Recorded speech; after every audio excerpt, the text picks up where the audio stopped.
Vriende, hartlike woord van verwelkoming aan almal hier in die erediens. So vir die eerste maal in 2026, kan julle glo, ons is in 'n nuwe jaar met nuwe dinge. Ek wil nou nie die kinders bang maak nie, maar die skool begin binnekort. Skus hoor, en ek is seker daar's 'n klomp mense wat môre weer terugkeer werk toe. Ons eie kerkkantoor sal dan ook môre weer oop wees vir die van u wat dalk gewonder het of net baie verlang en 'n koffie wil kom drink.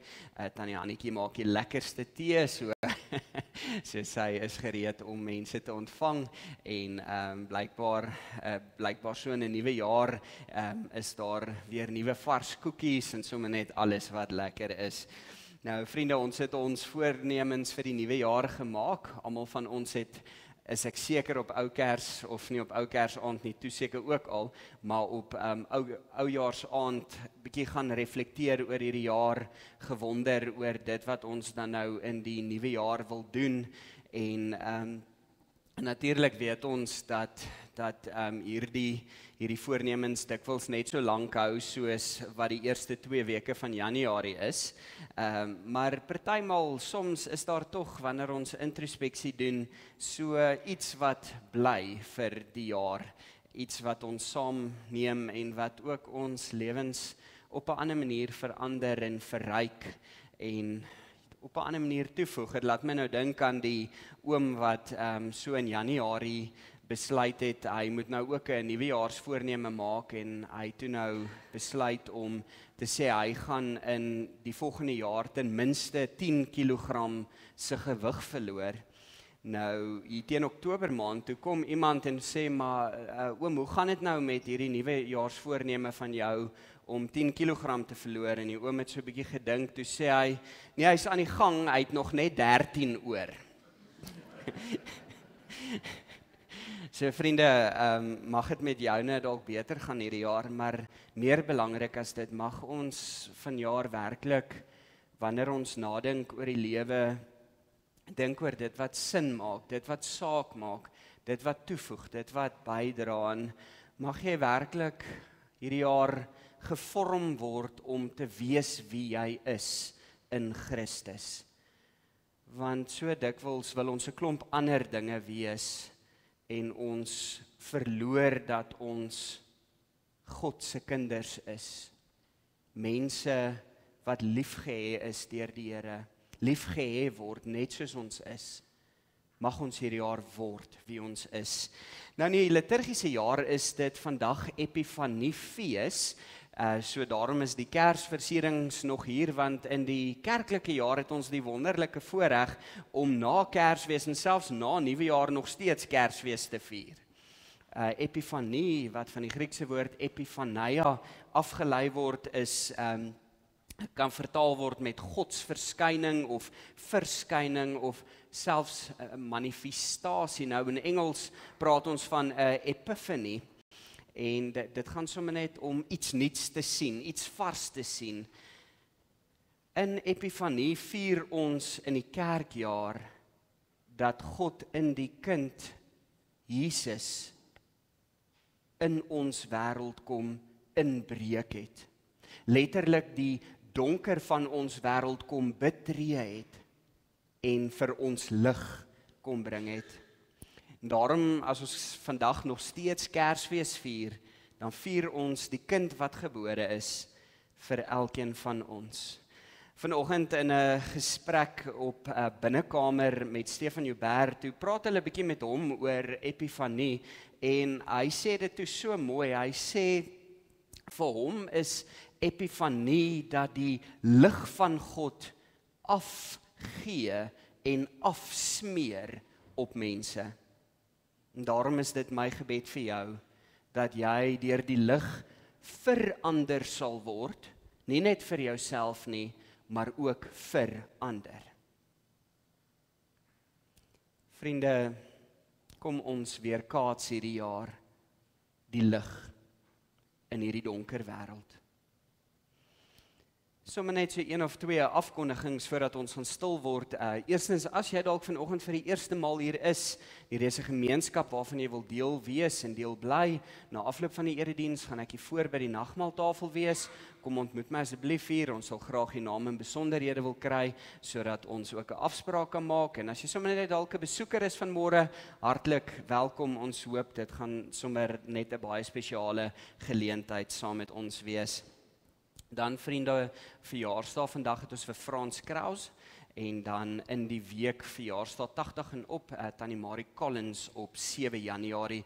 Dan is daar 'n heel party mense wat hierdie week verjaar. Ek gaan nou nie almal noem nie, maar baie geluk aan elkeen wat hierdie week en hierdie maand verjaar, spesifiek hierdie week. Ons weet dis maar 'n rowwe verjaarsdag as jy so in Januarie verjaar na al die feesvieringe en dinge, maar ek hoop regtig dat dit baie spesiaal sal wees.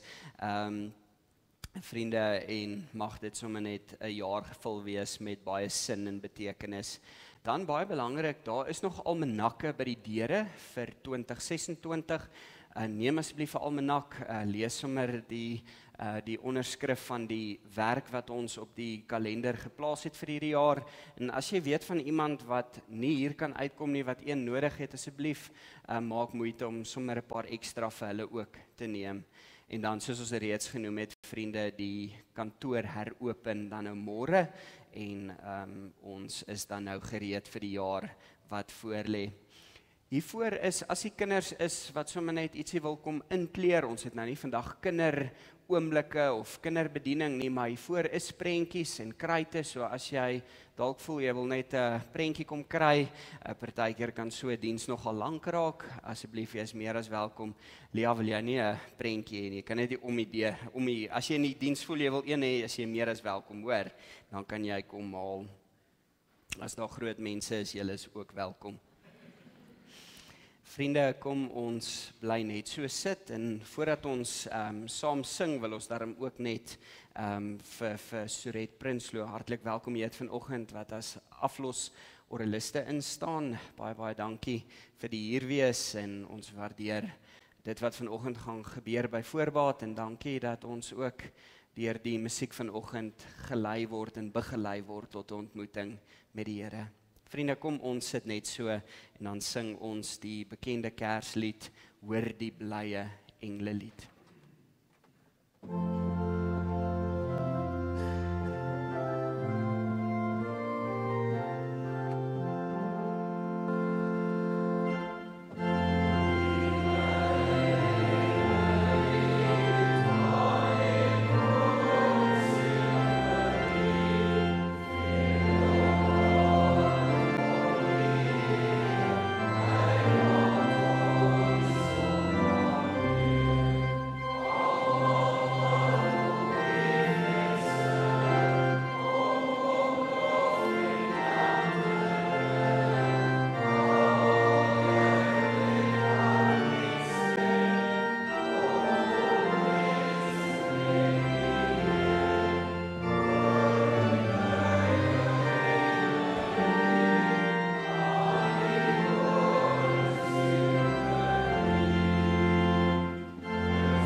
Ons hoor vanoggend wanneer ons so saam stil word die bekende woorde van Koos van der Merwe uit die bundel Optel woorde.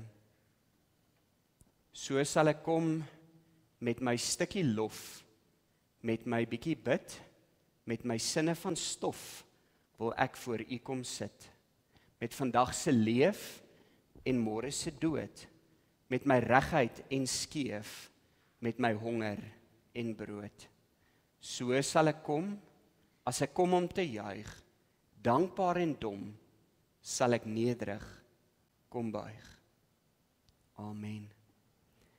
Familie, vriende, genade, barmhartigheid en vrede van God ons Vader, die lig vir die wêreld, Jesus Christus, die lig wat kom deurbreek het in ons wêreld, en die Gees wat elkeen van ons se harte kom verlig.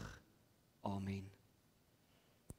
Ons verootmoedig onsself vanoggend vir 'n oomblik en ons kies ook om te sê, maar Here, ons wil graag deel wees van die vormingsproses van hierdie jaar. Ons wil lig kies daar waar duisternis ons oorrompel. Ons wil kies om anders te leef as dit wat ons rondom ons beleef. Terwyl ons so 'n oomblik van verootmoediging het, steek ons dan die Christuskers van môre aan om ons te herinner aan die lig wat selfs deur die krake van ons lewens skyn.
Amen.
Here, ons bid nou dat u lewende woorde nie by harte van klip en koppe van yster sal aankom nie.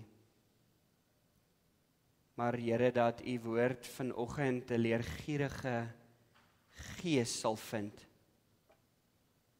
'n Leergierige gees wat soek na wat dit beteken om nuut te leef, nuut gebore te word, om op die uitkyk te wees vir u verskynings in ons lewens.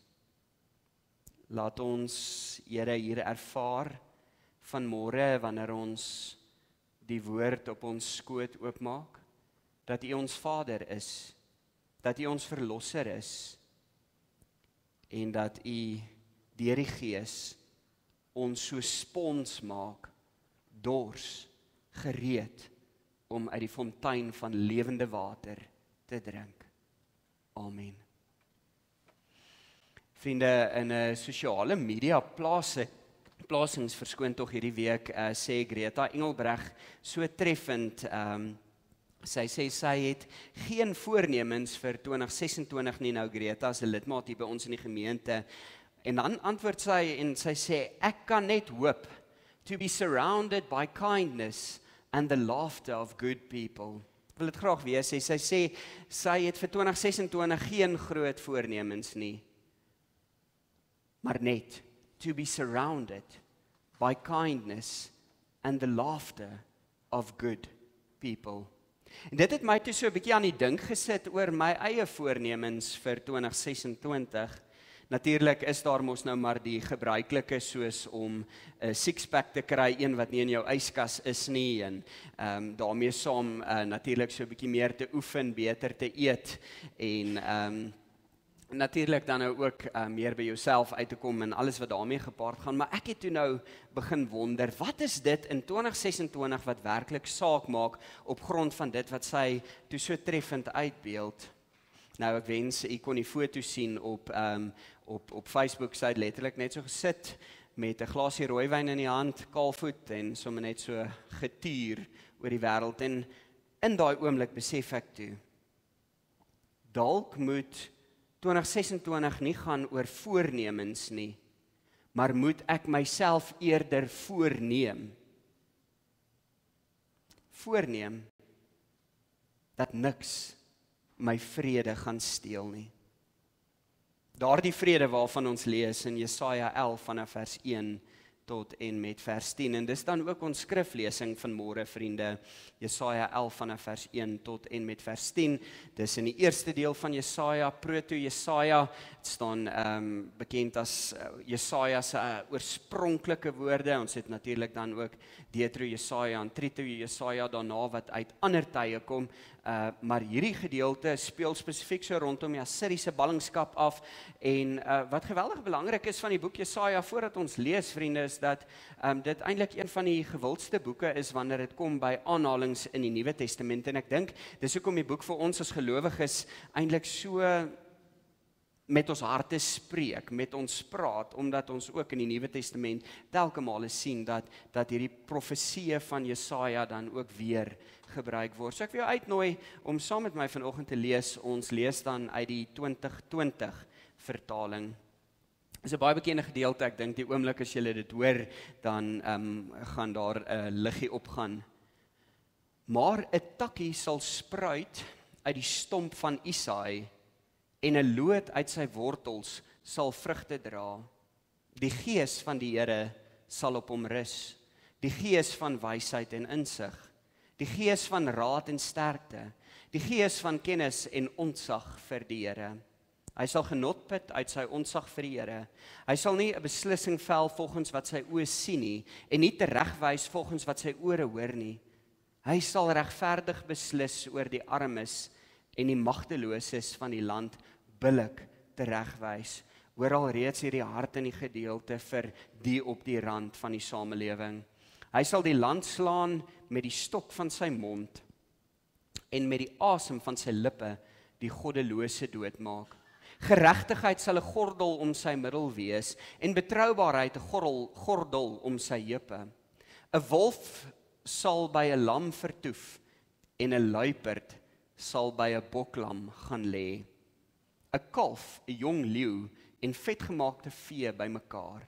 'n Klein seentjie sal hulle lei, 'n koei en 'n beerwyfie sal saam wei en hulle kleintjie sal saam gaan lê. 'n Leeu sal soos 'n bees gras eet, 'n suigeling sal speel by die gat van 'n horingslang en 'n kleuter sal sy hand uitsteek na die nes van 'n kobra.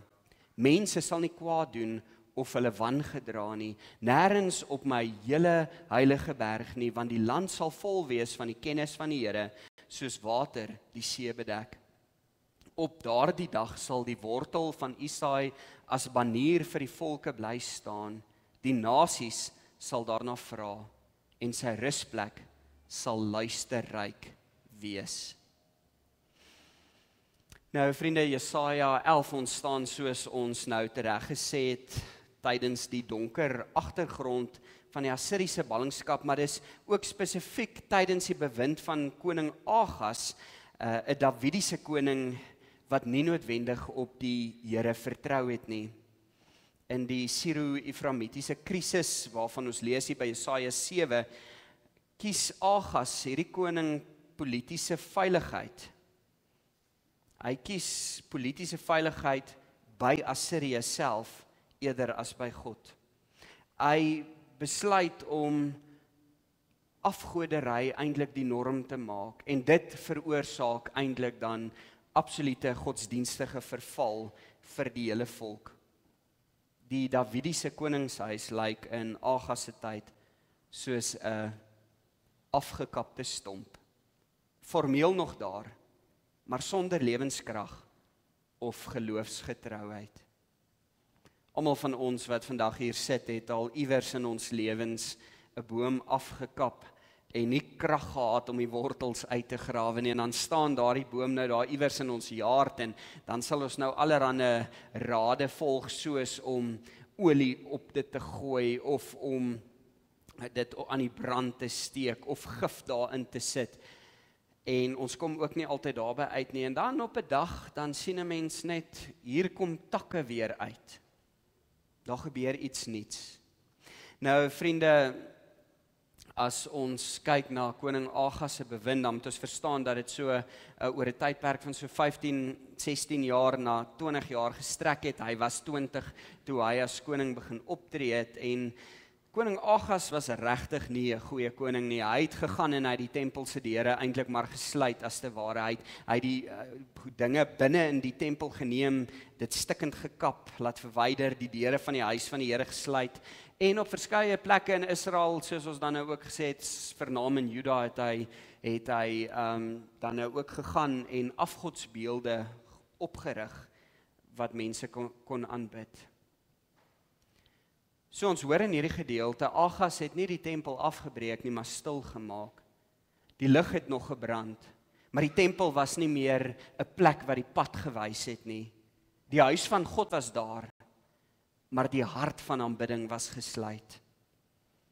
Agas se geloofsverval het letterlik die hele land saam met hom afgetrek, tot so 'n mate dat die dag toe koning Agas sterf, het hy nie eens 'n koninklike begrafnis gehad nie, is hy nie koninklik begrawe nie, so sleg was sy nalatenskap wat hy dan nou gelaat het. So dit was 'n donker tyd, 'n tyd van hooploosheid, 'n tyd van uitsigloosheid, 'n tyd waarin niks meer sin gemaak het nie, 'n tyd waarin mense vervreemd gevoel het, nie net van die omgewing waarin hulle gewoon het nie, maar sommer van hulle self, van die God wat hulle aanbid het, van alles wat vir hulle bekend was. So hoe soet moes dit dan nie wees om hierdie woorde van Jesaja 11 in so 'n tyd te hoor nie. Daar waar niks meer sin maak nie, om dan te hoor, maar uit hierdie dooie stam sal 'n groen loot weer groei. Vriende, in doeteenvoudige Afrikaans, 'n teks wat kom sê, daar is hoop, al hoe lyk dinge hoe wanhoopig.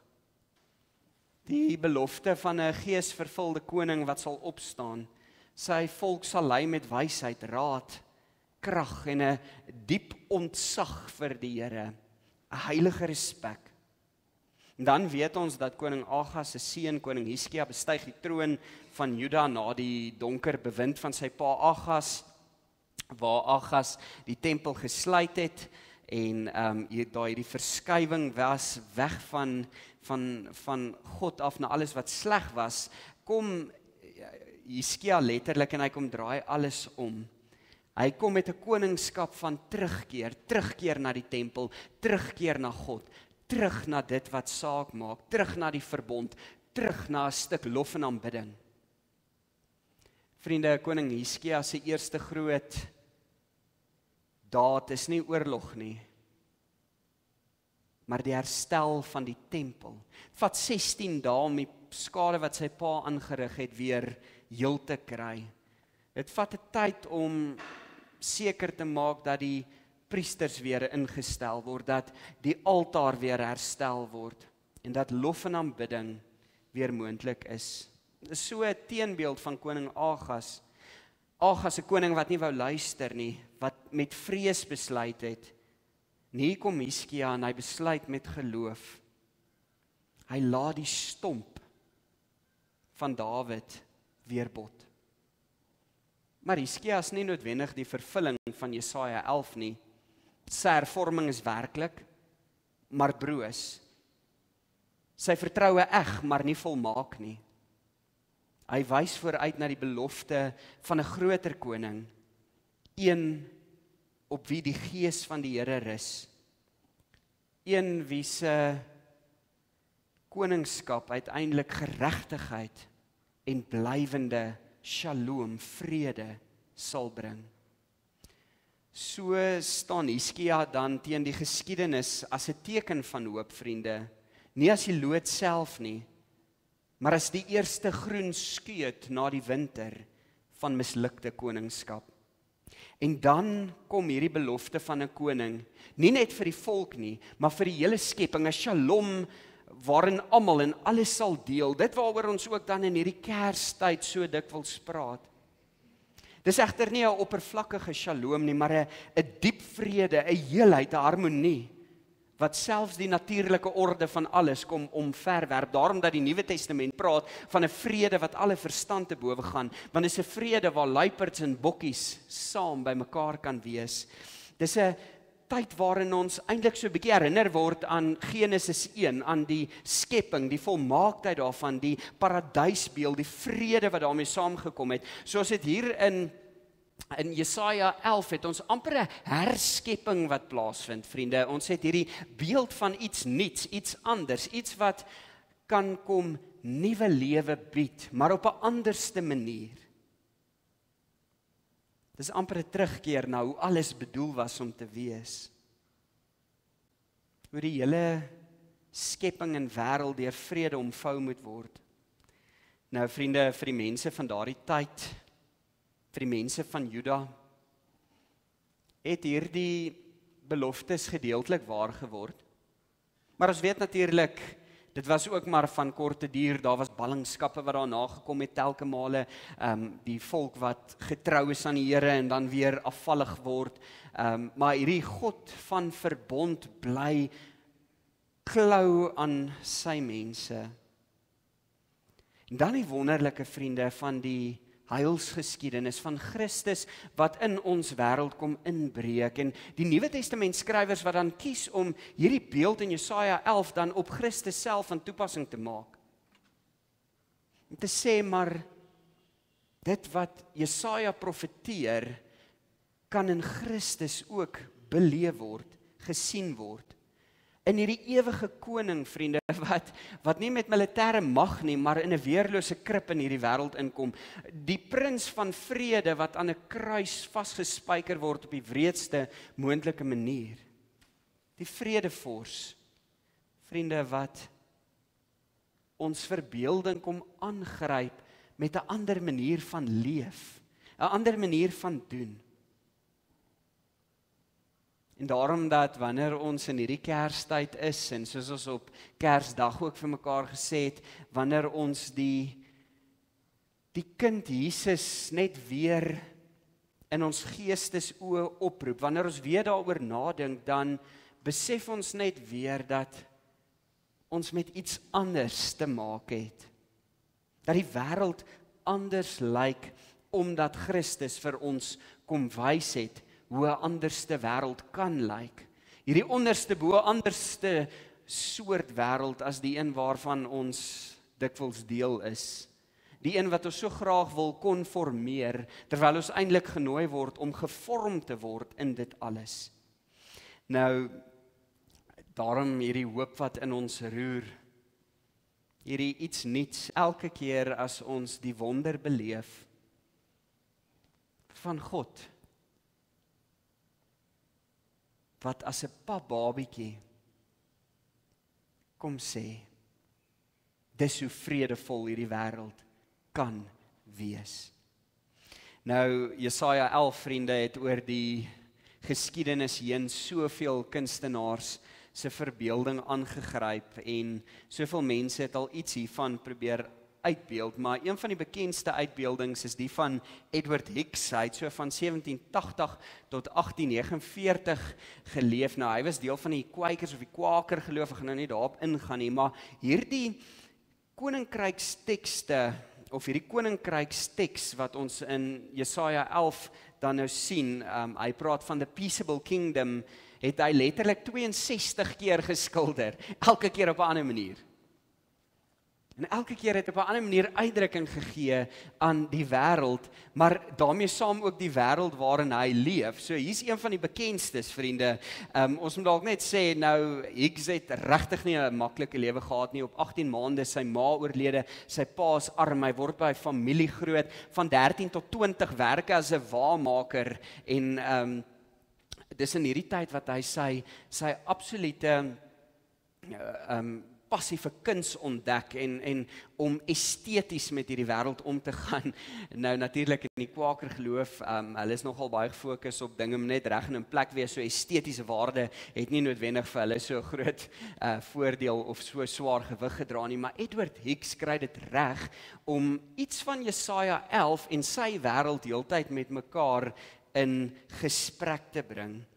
Die geskeurde stomp van Isaai wat letterlik iets wil kom vertel van nuwe hoop, maar ook die pyn wat so dikwels deel van ons wêreld is. Vriende, hierdie klein kind, hierdie kinders, hierdie prent van diere, aardsvyande wat met mekaar saamleef, wat iets wil verbeeld, wat ons wil uitnooi om met ons verbeelding om te gaan met hoe 'n wêreld moontlik kan lyk, nie net vir Jesaja en die mense van daardie tyd nie, maar ook vir my en vir jou in hierdie wêreld waarin ons leef. Nou, Hicks het regtig nie eintlik vir die kommersiële mark geskilder nie. Sy fokus was baie meer om uiting te gee aan sy eie storie en sy diepe behoefte aan vrede in 'n wêreld wat gesaai word met pyn. So ons sal nogal sien van sy bekender werke is hierdie een. Nou, dis moeilik om te sien, maar die kind het letterlik in hierdie uitbeelding daarvan het die kind 'n wingerdstok in die hand wat iets wil verbeeld van Christus wat as die ware wingerdstok na hierdie wêreld kom, die ware loot, die een wat kom om letterlik alles te kom verander. Jy sal sien in Hicks se werk het hy ook later die woorde van Jesaja 11 eintlik as raam gebruik en telke male sien 'n mens in sy werk byvoorbeeld iets van sy geskiedenis. Hierdie is iets van die koloniale geskiedenis wat hy uitbeeld van die plaaslike inwoners en die kolonialiste wat bymekaar kom en eintlik as broers mekaar omhels en in vrede saam leef en saam woon. Hy wil iets verbeel van 'n wêreld wat so anders is as dit wat in daardie tyd beleef word. Hy het natuurlik ook telke male het hy die gebruik van engele deel gemaak van sy verhale, ook mense wat sing en jy sal sien elke keer is daar iets nuuts, iets anders. Hy was ook nie bang om die kinders van sy gemeenskap te gebruik om juis iets te vertel van kinders wat in 'n ander gemeenskap in 'n ander wêreld moet groot word nie. Natuurlik vriende, was Hicks se werk nie net altyd positief nie, want hy het self die moeilik van hierdie lewe verstaan, erken. En hy kon daarin ook uitdrukking gee. Hier na die einde van Hicks se lewe met die skeurings in die kerk en alles wat daarmee gepaard gaan het, sien 'n mens dan ook dat sy diere amper so 'n bietjie meer ernstig word, dat hulle selfstande begin wys. Nou, ek was hierdie week eintlik so aangegryp deur die feit dat hy so eerlik met sy eie verhaal kan omgaan.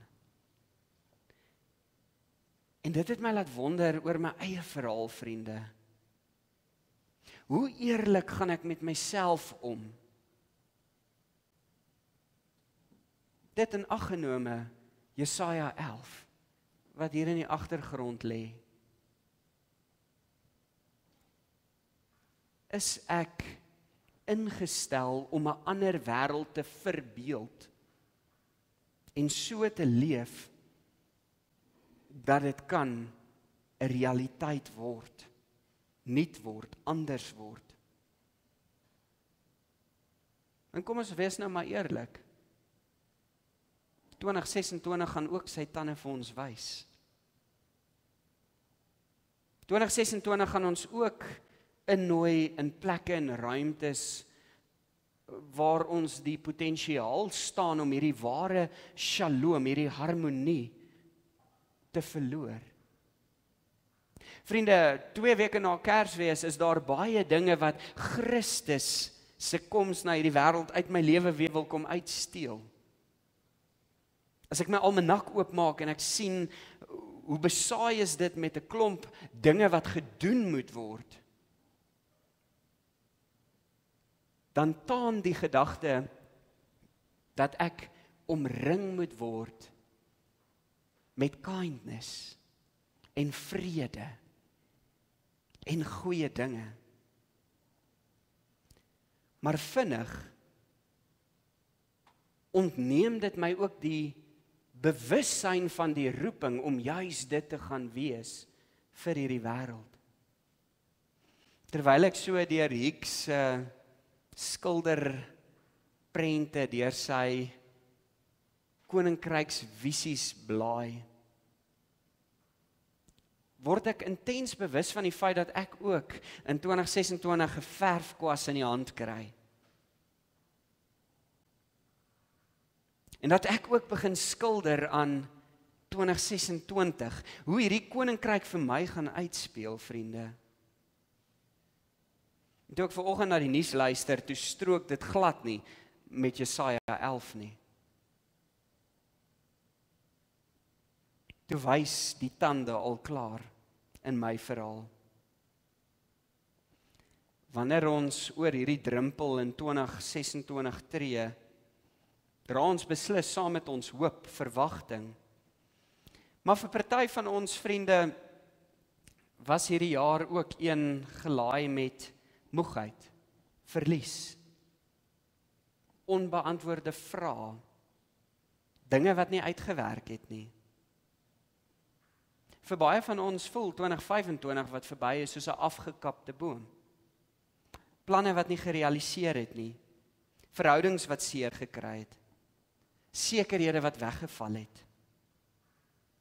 Jesaja herinner ons dat God selfs by sulke plekke begin werk. En selfs uit 'n dooie stam geilgroen lewe kan laat spruit.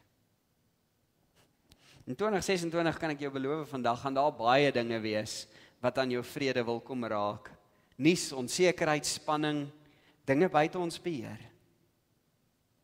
Maar mag hierdie die jaar wees waarin jy doelbewus die klein lote wat uitspruit raak sien. Die klein godsverskynings in elke oomblik van elke dag. Tekens van God se teenwoordigheid midde dit wat nog so dikwels onvoltooid is. Mag ons selfs met ons onsekere hande vashou aan hierdie hoop. Dat God se werk nooit verby is nie, dat God nooit skaakmat is nie, dat God altyd die laaste skuif in jou lewe het. Mag ons groei, vrug dra. Mag ons vrug op so 'n manier die armes raak kyk, met ontzag vir die Here leef. Luister voor ons optree. Goeie keuses maak. Mag ons, soos iemand vanoggend by die deur vir my sê, vorm aan 2026 en nie net gevorm word nie. Mag ons iets uitbuitel van hierdie nuwe wêreld.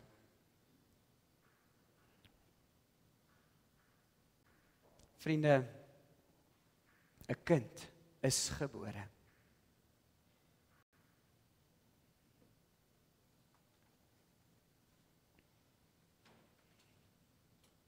Dave Adamson, die bekende Australiese teoloog, sê so mooi, "You are not a peace seeker, you are a peace carrier. Peace is not something you find, it is something you become." Want 'n kind is gebore. Greta Engelbreg, miskien is jy reg. To be surrounded by kindness and the laughter of good people. Maar ek wil net bysit. Be the kindness, the laughter, the good people. 'n Kind is gebore. Kom ons sluit die oë.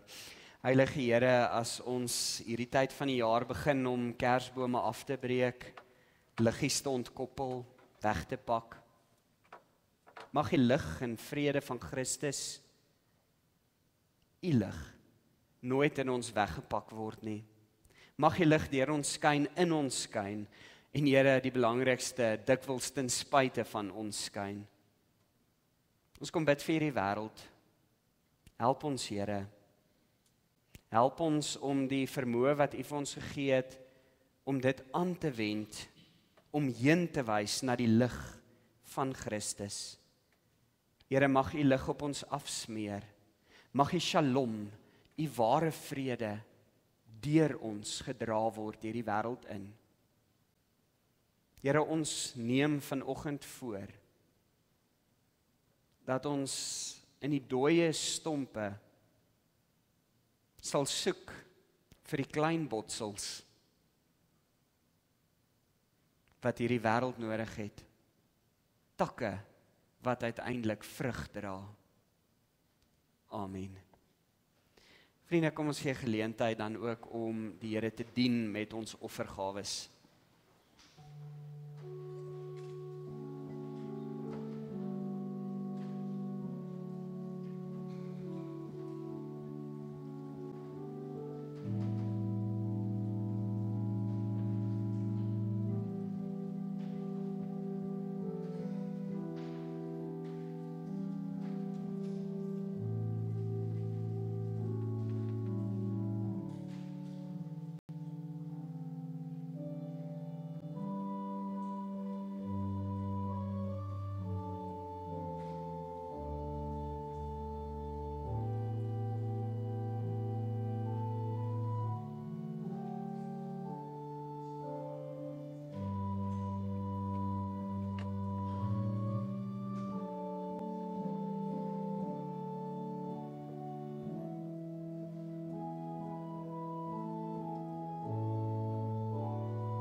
Here, alles wat ons het, alles wat ons is, behoort aan U.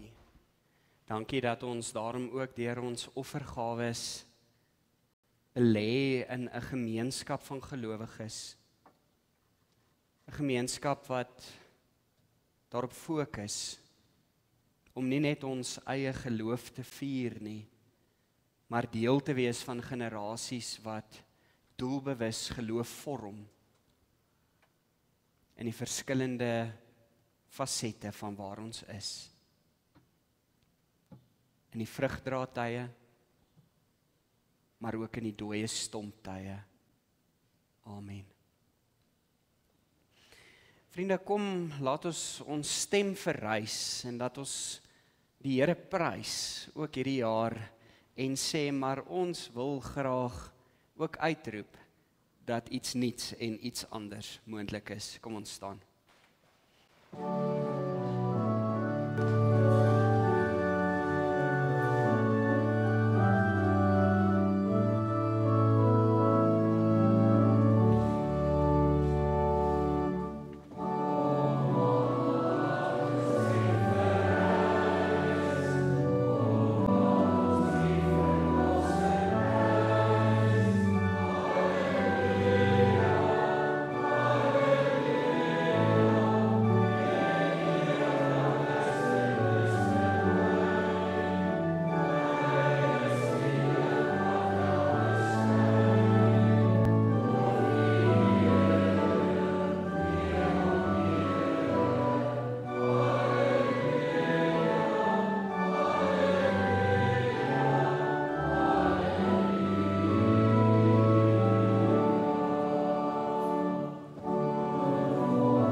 Mag die pad verrys om jou te ontmoet in 2026.